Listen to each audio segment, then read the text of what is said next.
Yeah! Friday nights! WNRI!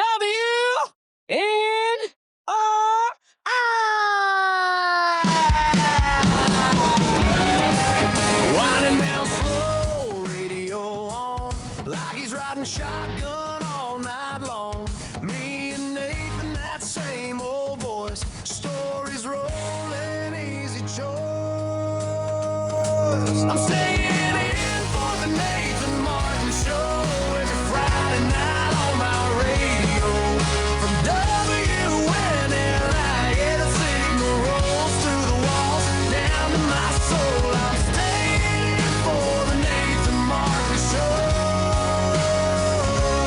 Let the whole town drive, I'll let 'em go. I'll be right here where the stories flow.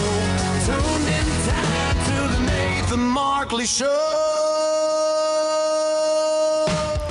Good evening, Rhode Island, and everyone tuning in online. I'm Nathan Markley, and you're listening to the Nathan Markley Show on WNRI, 99.9 FM at 1380 AM. This is where real conversations happen.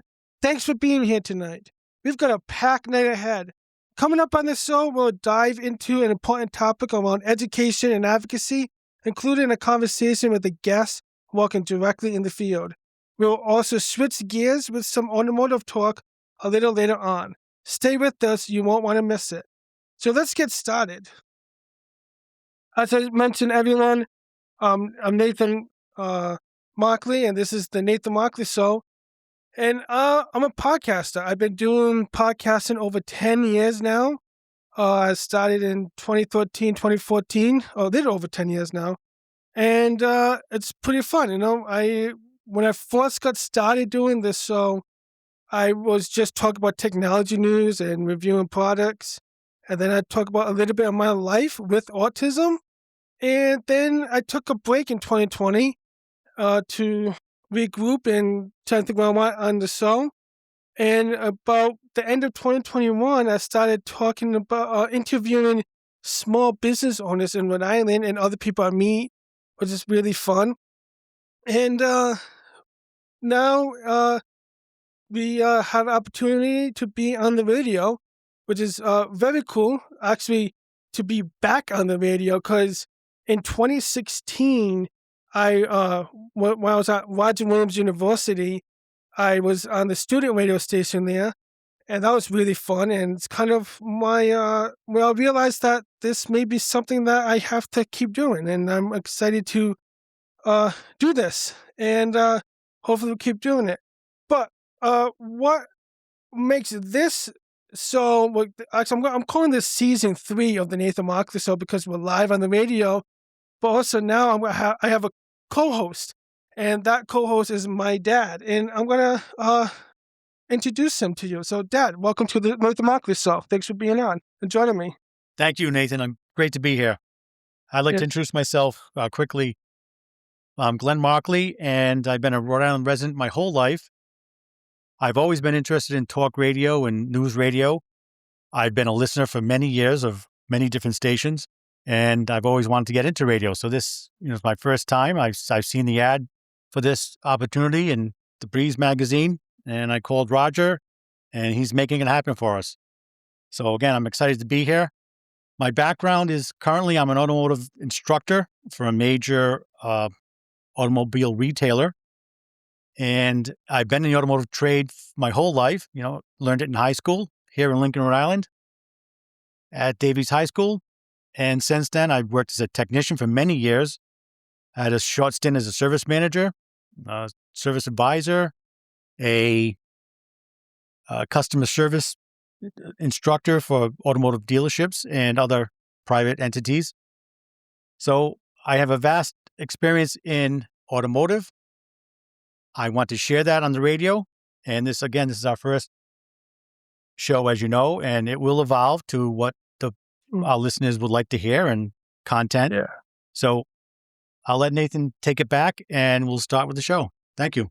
Yes. Well, thank you, Dad, for being on the show, my co-host for this new season. I think it's going to be fun. I think we'll probably come up with some great topics as we go, and eventually we may have people calling in. We'll see. Yeah. So I think I forgot what to say. So I think I'm going to start with the next segment. Well, few minutes ahead of schedule, which is I guess good, but we can always fix it. So tonight I want to talk about something real important, especially for families, students, and educators here in Rhode Island and across the country. There's a growing concern right now about potential changes to the Individuals with Disabilities Education Act, also known as IDEA, in the Office of Civil Rights, or OCR.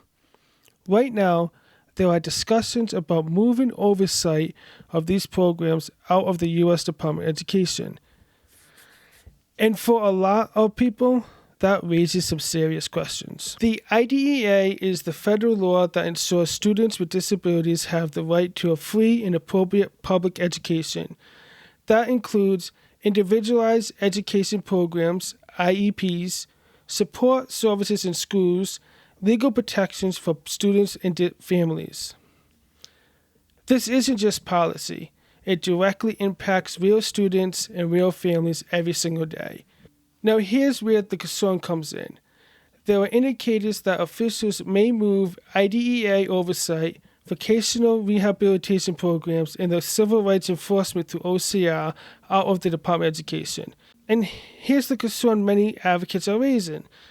If you move education programs out of an agency focused on education, you risk weakening how those programs are delivered. This is where it gets real. Advocates, including organizations like RIPIN, are saying special education is education for us. Other departments don't specialize in education systems.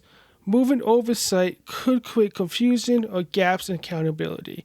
And ultimately, the concern is that students with disabilities could lose access to quality support they need to succeed.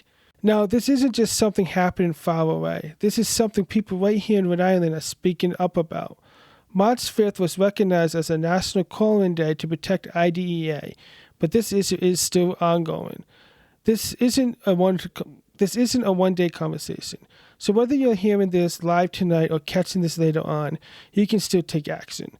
You can reach out to your members of Congress. I've put together a page with everything you need, contact information, and a simple script at nathanmarkley.net/protectidea.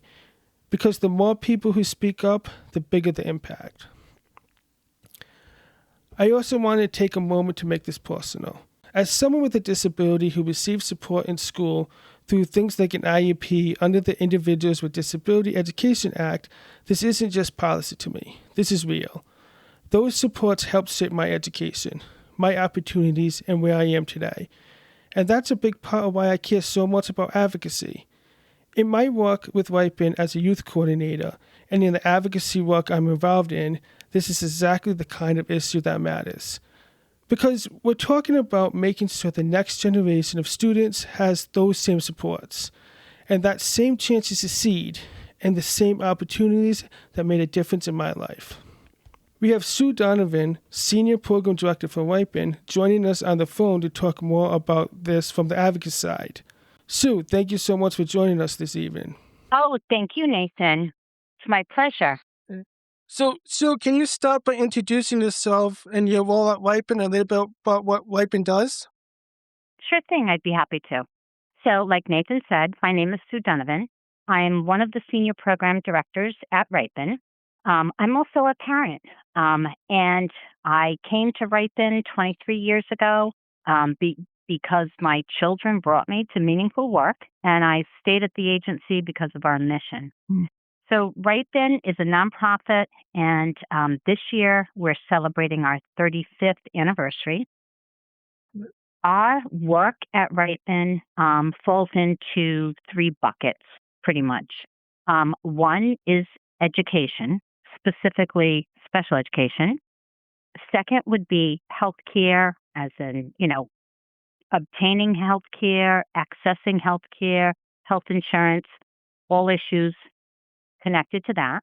And then the third bucket is really older adults, aging in place and aging healthy. That's great. And RIPIN's a great organization that's been around for decades, helping a lot of families and individuals too. So for listeners who may not be familiar, can you explain what the Individuals with Disabilities Education Act, IDEA, is and why it's so important for students with disabilities? Sure.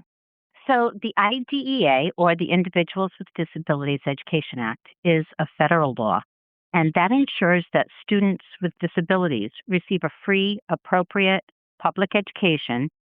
This law was enacted in 1975, and it mandates that schools identify and evaluate students suspected of having disabilities at no cost to the families. So under IDEA, schools are required to provide special education services tailored to meet each student's needs. And they do that through an individual education plan, or IEP. And this ensures equal educational opportunities for all students. Thank you, Sue. Now, Sue, I know you have a message you'd like to share with listeners tonight. Go ahead. Okay, thank you. So I was listening to you as you were explaining to some folks about yesterday being March 5th, and at Yeah. RIPIN, I'm very connected with different national coalitions as well as local groups, advocacy groups. And we did a call-in day yesterday because we are all very concerned about the changes that the administration wants to take. So I prepared a statement on my behalf as a parent, and to share with my legislators. And this is what I had to say. I am a parent of a child with a disability, and I also have had the privilege of working with many families of children with disabilities through RIPIN. Because of these experiences, I care deeply about ensuring that students with disabilities receive the education and support that they deserve and are entitled to. I'm here today to express my strong opposition to moving special education out of the U.S. Department of Education. Special education is education first and foremost. It must remain within the federal agency that is designed, equipped, and experienced in overseeing educational programs. Shifting special education to the Department of Health and Human Services or even the Department of Labor would place these programs under agencies that have no experience administering education systems, especially the systems that serve students with disabilities.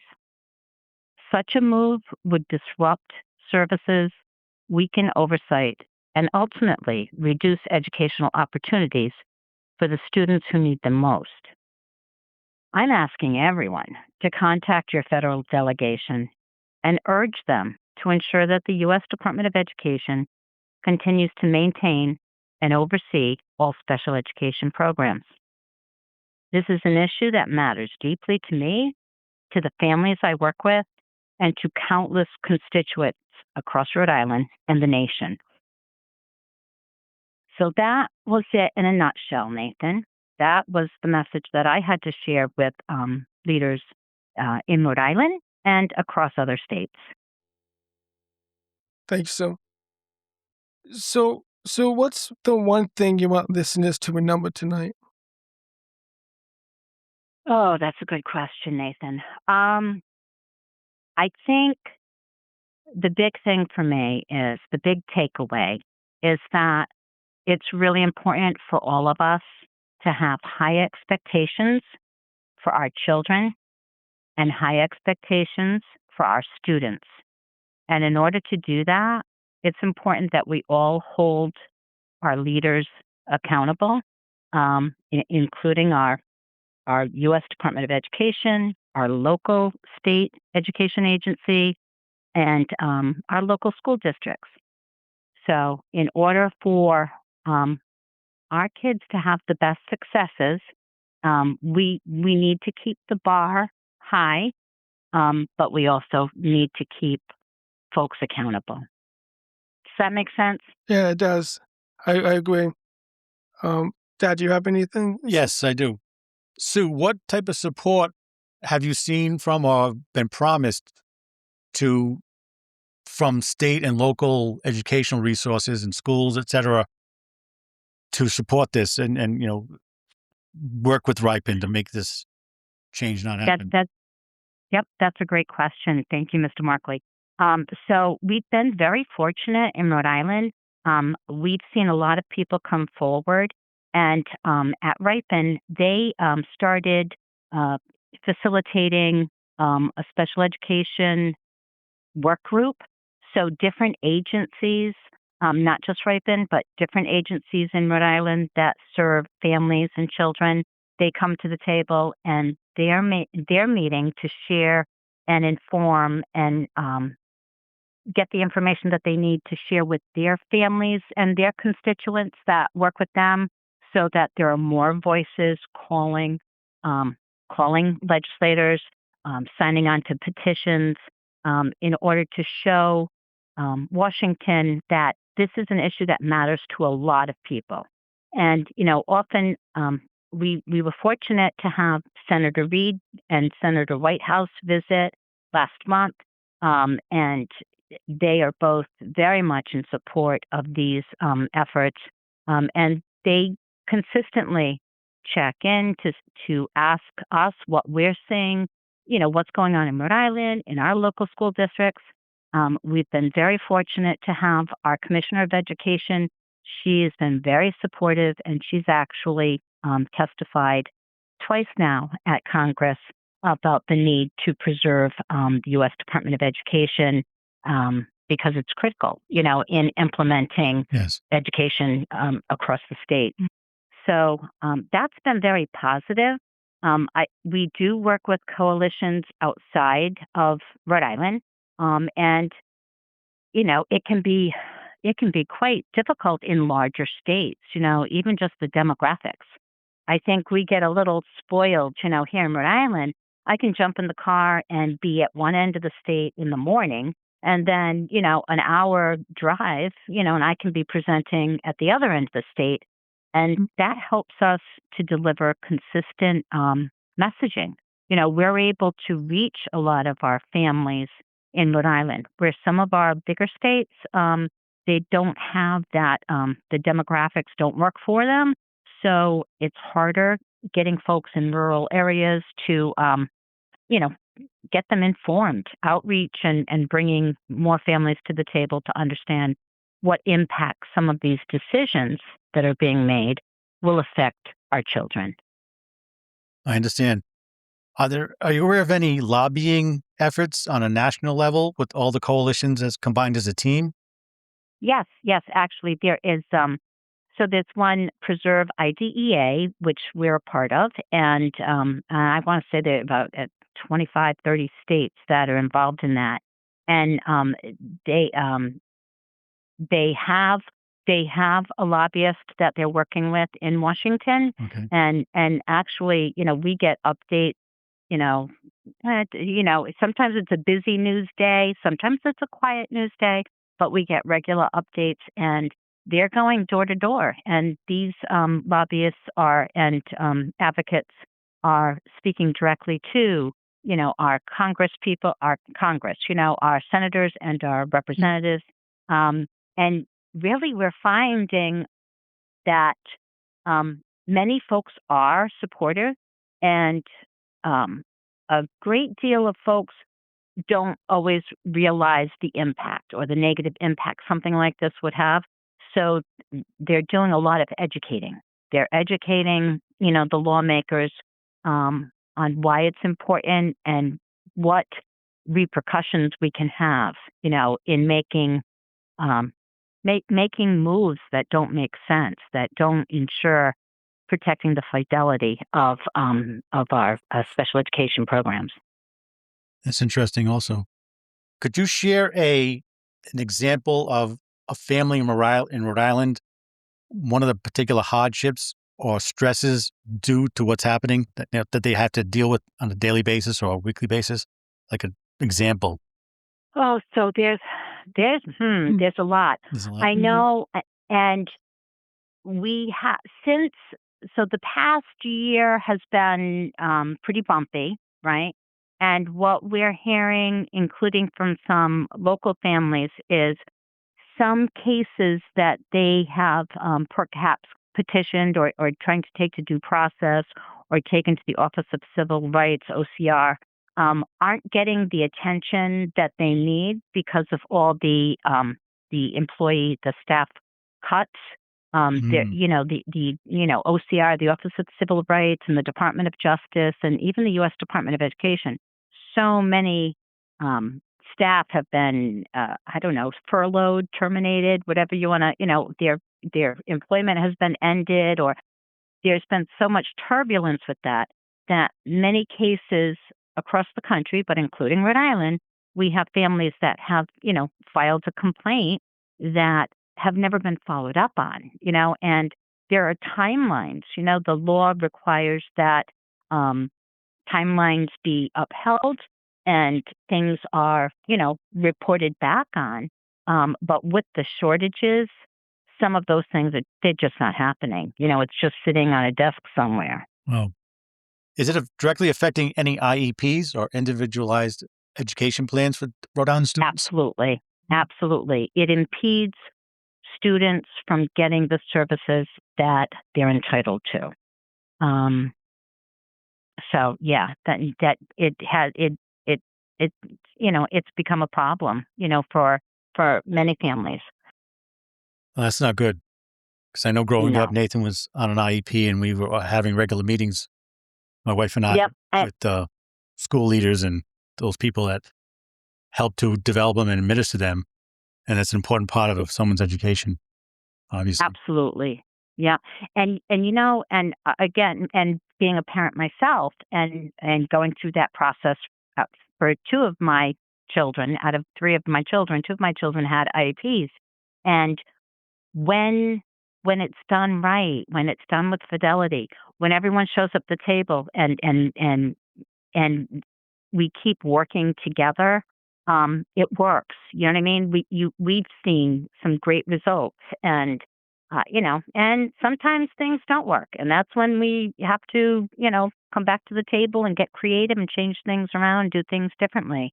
But I believe that we had success because as a family, and we worked closely with our schools, and we did the right thing, and we did all that we could do. It's kind of like, it reminds me of an IEP meeting, or an IEP team reminds me of that children's book, Stone Soup. And, where the soldiers come into town and they're hungry and they want to make soup, and none of the village people are interested in talking to them. And they're like, how are you going to make stone soup? And before you know it, these folks have people coming in. Well, I've got carrots and I've got potatoes and, I've got some beef, Everyone comes and brings something to the table. And that's how you make stone soup.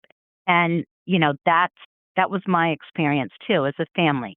Coming to the table, working things out, and it's not always easy, but, you just don't give up. You find other ways. Working together usually yields the best results for our students. I love the analogy, Sue, of the thing, because I think that's how IEPs should be, is everyone come to the table, bring their ideas, and to work for the student, right? Even we should include the student at that table too, because they probably have great ideas too that no one thought about.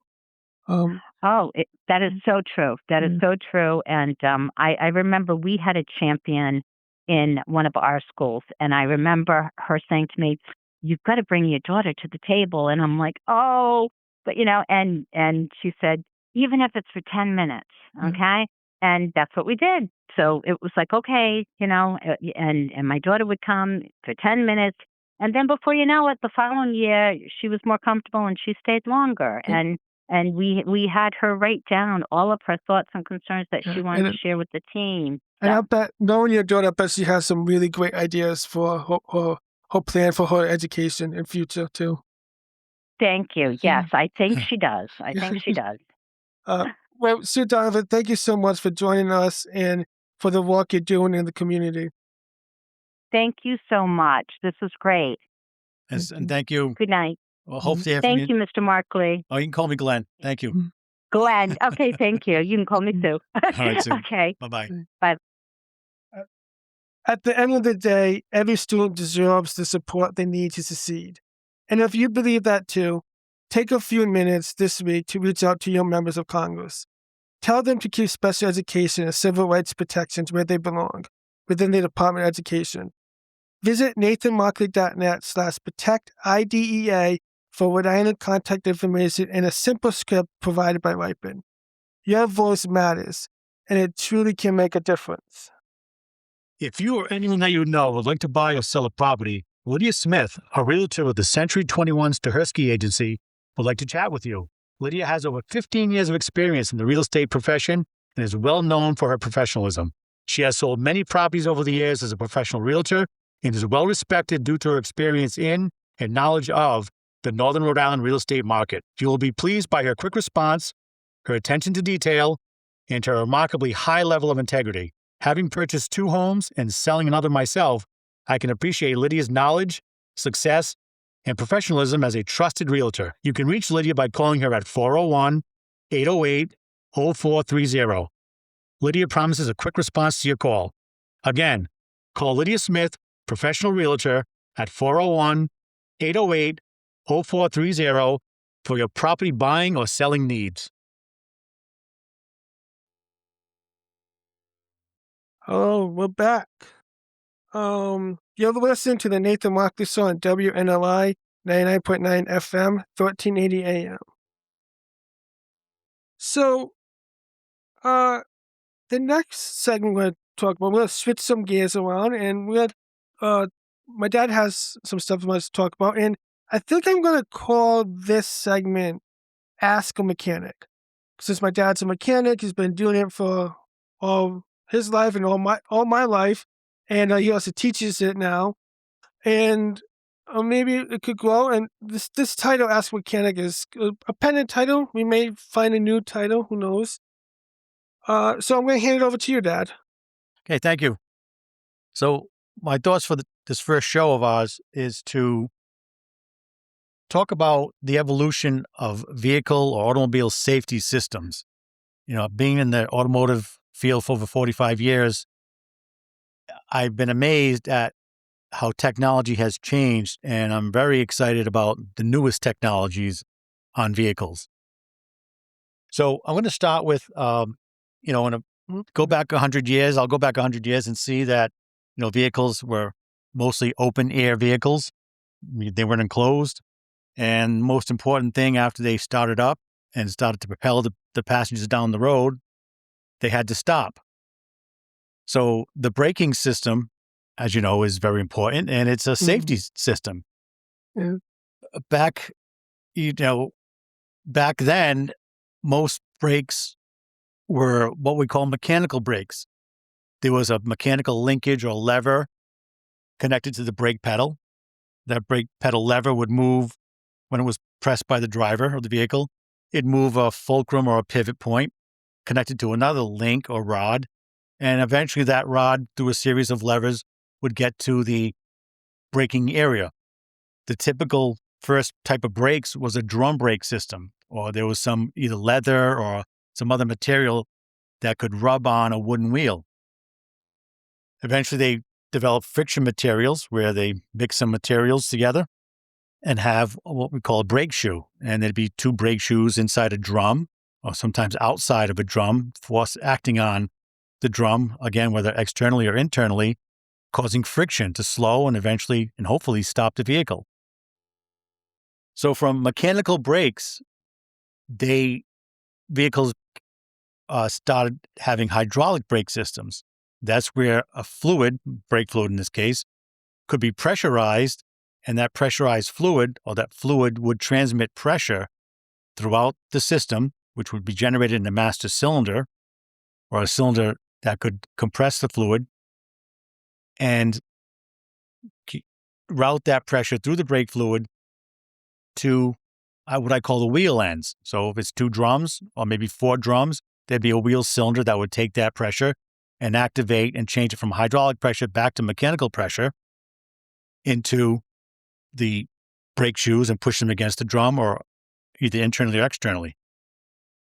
But the problem with the brake system that was hydraulic it was only a singular system, meaning there was one line coming out of the master cylinder with hydraulic pressure in it, which was developed by the driver pushing on the brake pedal and developing that pressure.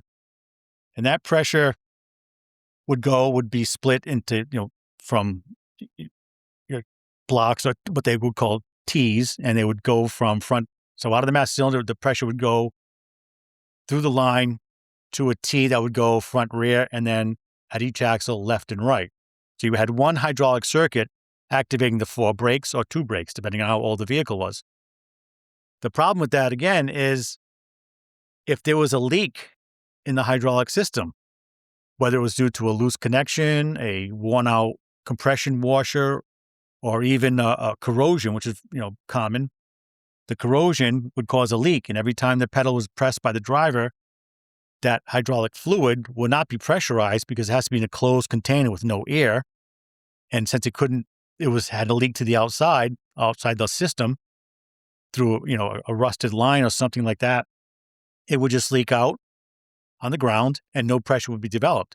So that's where the vehicle wouldn't stop, or appeared that it wasn't going to stop, or maybe stopped with a long stopping distance. So let me go back to when I said it has to be a closed system. Air is compressible. Hydraulic fluid is not. So if there's a system, when you hear the system is being bled, or you have to bleed the system, that means you take the air out of the system by purging it. And now you have just a system that's closed, full of only brake fluid. And when the brake pedal is depressed, since there's no air that is in the system or left in the system because it's been bled, the pressure can be developed in that fluid and transmitted through the fluid. So when you press a brake pedal, there's not much travel of the brake shoes or the wheel cylinder pistons, or we'll say the disc brake calipers. There's not much travel. You're not moving a lot of fluid through the system. You're just pressurizing the system and transmitting that pressure. So does that mean with the hydraulic system, you don't have to bleed? You don't have to bleed it? No, hydraulics, you do have to bleed. You do have to bleed? So if you replaced a component or assembled a system from scratch, like on the assembly line, and connected all the components and tightened all the lines and fittings and hoses, there was air in the system. You would then add fluid to the master cylinder, activate the master cylinder by pumping it, or you could pressurize the fluid. There's many different methods to bleed a brake system. And you're actually forcing the air out along with fluid. Once you see just fluid coming out of the bleeder ports or bleeder screws, which are typically at the end of the hydraulic circuits, where that hydraulic pressure now becomes converted into mechanical pressure to move the brake pads against the rotor or the brake shoes against the drums, you have to bleed the air out. So back when cars first came out, you can peel out in the street, whatever. Is that with the new? Can you do that with the new brake system still, or is it much harder, or did they change it? Well, when you say peel out, that was the term we used to use to make the tires spin without the vehicle propelling itself faster and faster. And you have you produce a lot of smoke, you wear out your tires, of course, and waste money. But yes, the engine power, you hold the brake pedal with one foot, accelerator pedal with the other one, and the engine power would overpower the brake hydraulic pressure and make the tires spin. And once you got the tires spinning, you let off on the brake, and the car would move, but slowly because the tires are spinning, they have no traction. Right. So I'm glad you brought that up, because I'm going to come to that in a minute. That's called a traction control system, where they use the brake system that's what I was thinking about, to prevent that. So back to the brake system. So we had a single circuit, and if there was a leak in that circuit, you would lose all the braking power. So they went to a dual system where they had a master cylinder with 2 separate chambers in it that can produce 2 outlet circuits of pressure, which is still what we have today. Now, those 2 systems that would come out of the master cylinder, one would be typically for the front and one for the rear. That way, if you lost pressure in one of those 2 circuits, you still had another 2 wheels that had braking power. So if you lost the power or pressure in the rear, you had front braking. Obviously, you'd have a low, soft pedal until that other circuit was able to compress the fluid, and you'd know there was a problem because it was traveling too far before it started to slow down. Now, on pickup trucks and large trucks, when you would lose the rear brakes, if the rear brake system failed and you had just the front, the back of the vehicle would try to come around the front and cause what we call a spin out. So to prevent that, and especially when manufacturers went to a lighter vehicle, front wheel drive vehicles, most of the engine and transmission weight is in the front of the vehicle. They went to a dual diagonal split system where it was still 2 outlets out of the master cylinder, but instead of the master cylinder pressure being split front and rear, they would split it diagonally. So for instance, one of the lines off the master cylinder producing pressure, or one of the circuits, would go to the left front wheel and the right rear. So diagonally, you had a brake on the left side of the vehicle and on the right side of the vehicle. The other circuit would go to the other 2 wheels, the right front and the left rear. So if one circuit failed, you still had two wheels that could brake and slow and stop the vehicle, but by having one on each side of the vehicle with that dual diagonal split system, the vehicle was had less tendency to actually spin out, or, you could stop the vehicle without spinning around. So we talked about the hydraulic brake system, a single system, a dual diagonal split. And then they introduced ABS, anti-lock brake systems. And ABS is a great system because it applies and releases the brake pressure typically up to 10 times per second, which is faster than what a driver can do. I know, most experienced drivers can pump the pedal quickly, but maybe get 4 to 5 pumps in 1 second. So with software and electronics and this modulator valve that would hold, release, or isolate pressure in a circuit, they can stop the wheels from locking up. They would need sensors on each wheel to measure and record the vehicle, not only the vehicle speed, but the rotational speed of each wheel. And if they saw one that was slowing down, they would apply the pressure where they needed to. So out of the master cylinder, 2 lines come out. They go to this modulator valve, which has the electronics and the valving for the ABS, and 4 lines come off of that and go to each wheel. Interesting. And if you want to take a break, Nathan, we'll come back and I'll explain a little bit more about ABS and some other systems. Yes, we can do that. We'll be right back after this quick break. And we're back.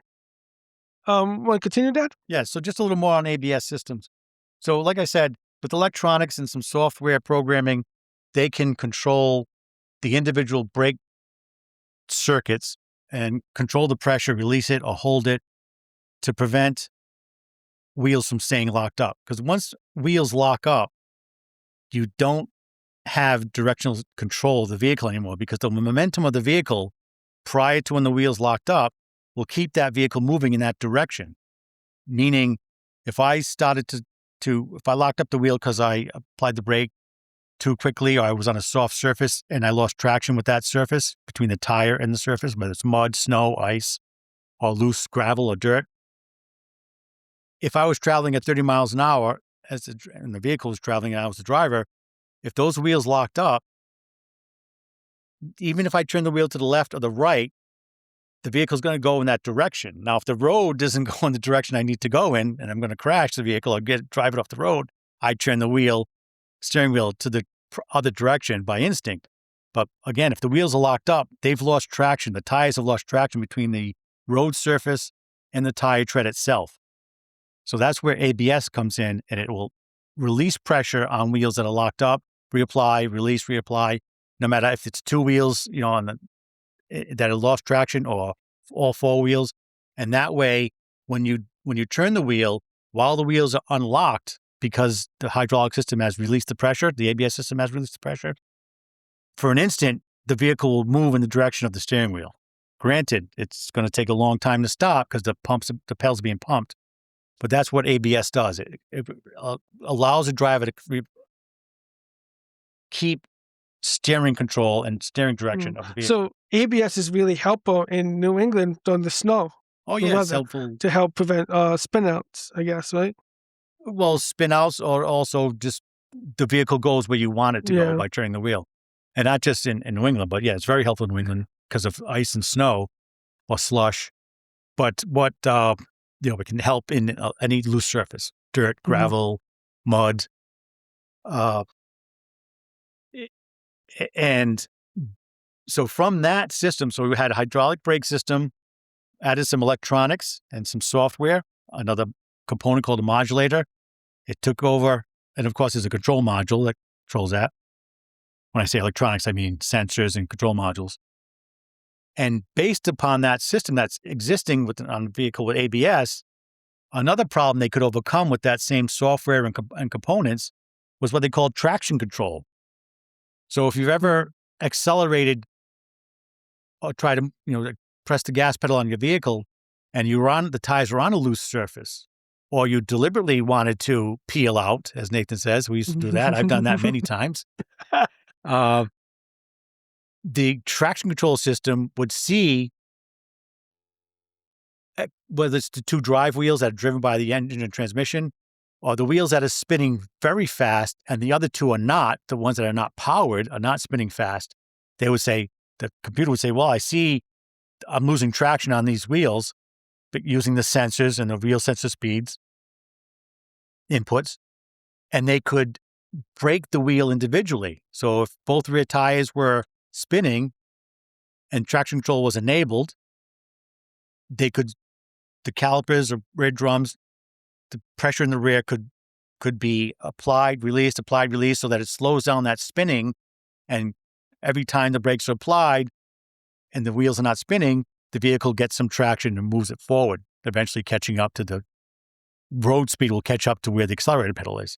Now, if the driver releases the gas pedal, that spinning stops. In some cases, the braking system couldn't do it fast enough or quick enough. So some systems have software that would shut off the ignition or the fuel injectors to the engine. And that way it would cut down the engine power during that traction loss event. So again, they could apply the brakes or at the same time cut engine power no matter what the driver is doing with the gas pedal.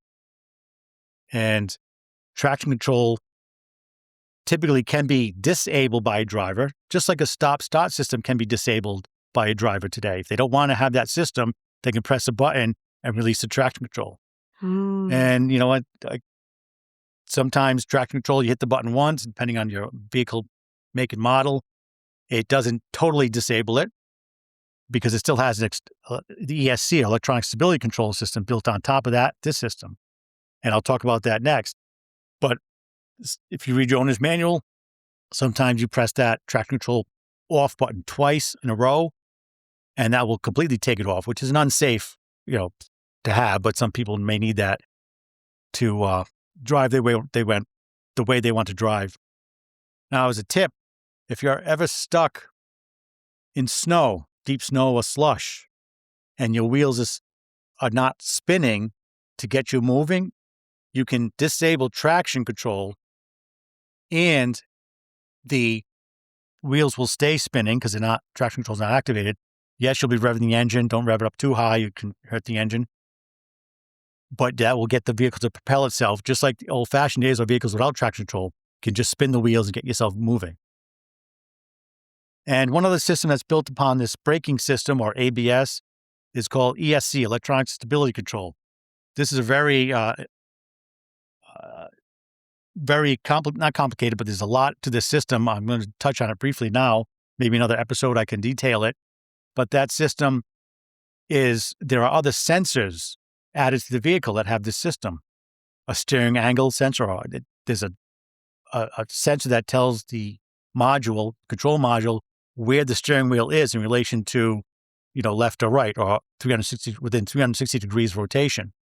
There's a yaw sensor somewhere in the center of the vehicle, typically in the passenger compartment under the console, that tells the vehicle the control module, is the car or vehicle, is it turning left or right around its axis. So those two sensors and other sensors can be read and monitored. And when it sees someone taking, like, say, an off-ramp at too high of a speed, now they know the vehicle knows this module knows the speed, but what happens is when it sees that your sensor have input, it knows where the steering wheel is. Sometimes it sees the correction of the driver to try and turn in the opposite direction to keep it from spinning out. It'll apply a brake circuit or, apply the disc brakes on a certain rotor and pull that vehicle back in line, keep it from spinning out. It's like dropping an anchor on a boat. If you're at speed on the boat and you drop the anchor, the boat's going to turn in that direction. So they apply the caliper on the other side of the vehicle at the proper axle, whether it's front or rear, to prevent that spin out. So again, they're using the brake hydraulic system through the ABS software and modules and sensors, and have a new system called electronic stability control just by adding a few more sensors and some programming. So that's my, it sounds like I'm passionate about these systems, and I can appreciate how they have evolved. Yeah. Again, I've just talked about one system, the brake system. Lighting systems, another safety system on vehicles. We take it for granted there's many lights on the vehicle, and if we just talk about it from its base system, you have headlights and taillights. They incorporated through time, or has vehicles evolved, side marker lights where someone could see how long a vehicle was. This was important on trucks and trailers. So side marker lights, they're the ones that are on the sides of the vehicle towards the front and towards the back. Do you know when the lighting system, what year they started putting that in cars, or the directionals? I don't know exactly, Nathan, but I could research that and get back to you. I'm from what I know about vehicles, even the first few vehicles that were made, they call them horseless carriages. The first ones that were more of like a buggy with small engine on the back or down low underneath it, driving an axle with the chain, they had lights. And I know that lights were oil. They were oil burning lights. So they had a wick, just like you'd see like a kerosene lamp, and they'd have to light the wicks. Wow. So lights, to the best of my knowledge, lights have always been on vehicles. I'm not sure which vehicle had the first one. That's something I could research. Yeah. I just, I'd like to. It's very interesting how it evolved over time, and we kept adding stuff to cars or automotives as we need them, and as we said, we definitely need this, and they came up with the engineers figure out how can we fix this problem into it, and it's pretty cool. Exactly right. So, think about your turn signals. Those are important. I call them a safety system. It lets other drivers know that you're going to be turning, unless you forget that it's on and you drive a mile or so to on. And emergency flashing lights, or what we used to call four-way flashers. Another lighting system. It's not really a new system. They just use the existing lights, and through electricity and electronics, they can make them flash for safety. Think about the third brake light. I'm sure you know about your third brake light. Now, when that came out, I believe it was like 85, 84 when I first saw them. I was working for General Motors dealership, and that's when the first automobiles came out with them. And they didn't call them a third brake light. That's kind of like a nickname for them. They were called CHMSLs.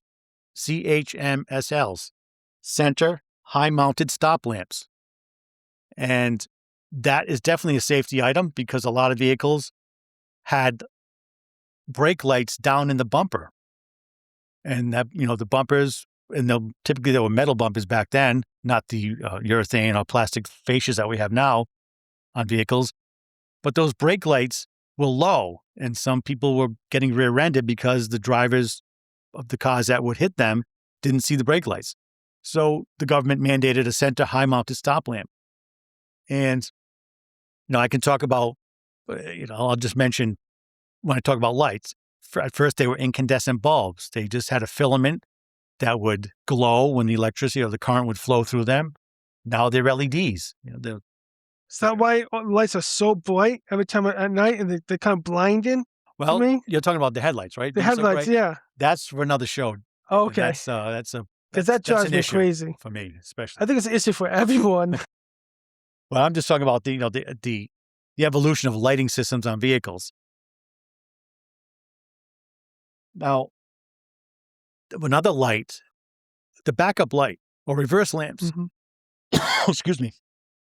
Those were put on there to alert people outside the vehicle that you're backing up, whether they were in another vehicle, another car, or they were walking near you or close to you.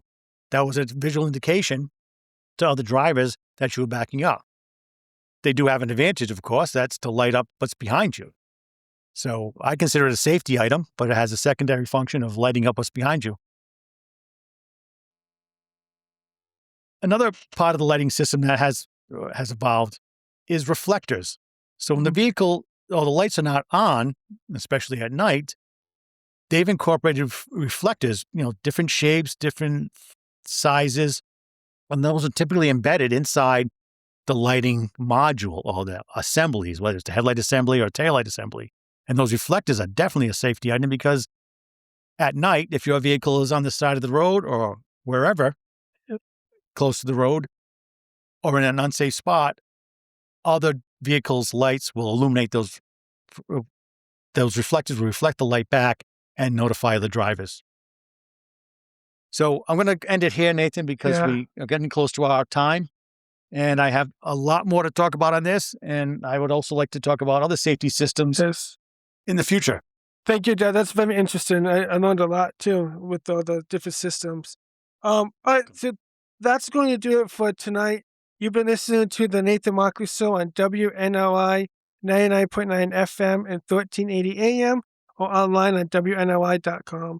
If you missed any part of the show or want to listen back, catch the replay on YouTube, Apple Podcasts, and Spotify. Thanks for spending part of your evening with us. I'm Nathan Markley. Have a great night, Rhode Island. Another Friday in the book, lifelines running through the show. You've been riding every turn through the highs and the lows. We're closing out the Nathan Markley Show. Thank you for the time you chose. Same place, same dial, And don't forget to tune in next week on Friday at 6:05 p.m. See you then. WNRI.